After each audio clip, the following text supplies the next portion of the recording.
लड़का ने एक लड़की को लेकर भाग गया। बड़ा जुग जमाना खराब। बाबू अरे पैसा चाहिए। काहे के? बिस्कुट खाएगा बा? पैसा नहीं खाए ना चाहिए हमारा।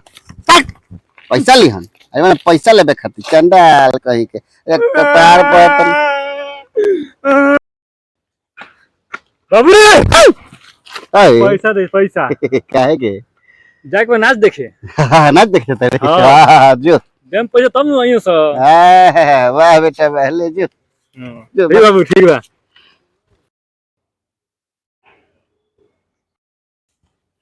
हमार छोटका लड़का देखा था गया कितना सुघर बा नाच देखे गइल बा पढ़े लिखे में तेज बा हो एगो बड़का बौरा। बाबू अरे का रे ओका के नाच देखे खातिर पैसा देला आवानु हमरा के बिस्कुट ना देला आवा यही ना पढ़े लिखे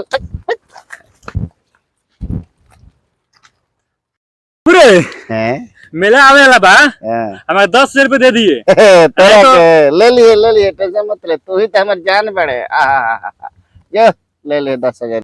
मैंने देखा तमाशा तो अरे का रे ओका के देला आवानु 10,000 रुपए मेला देखे खातिर। अगला हफ्ता मेला होता हम लोग के चाहिए हमरा के 1000 दो पैसा भी कहूं का देले बने कल नु के देब बे नहीं देले ना हम लोग के चाहिए 1000। जो काम कर कान कर ही क्या नाटक कर कर ना काम अब तुम चंडाल कहीं के।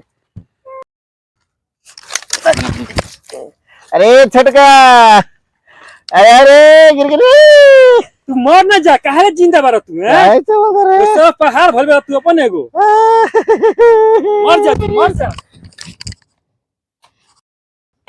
अरे ई का भइल बाबू गिर गेल बा बाबू का भइल हो मर गेल का हो ए छोटका गिर को नहीं चले उठे में वो छोड़ के भाग गइल है का भाग गेल का जाने कहीं ना करे जाए दे बाबू तेरा संग बड़ी गलती कोई नहीं माफ कर दे। यही से कहल जाला हां कि अगर दू गो नाव अनु तो दोनों नाव के बराबर देखे के चाहिए। दू गो लइका बा से दोनों के बराबर देखे के चाहिए भाव ना करे के चाहिए ने ओने। अब गलती ना हमारा के आज तक कबो हमरा के कुछ देबे ना कइलो। अच्छा तारे के दे वो तो गणिया के चमक खींच देतन। चलो चलो चलो तो चलो।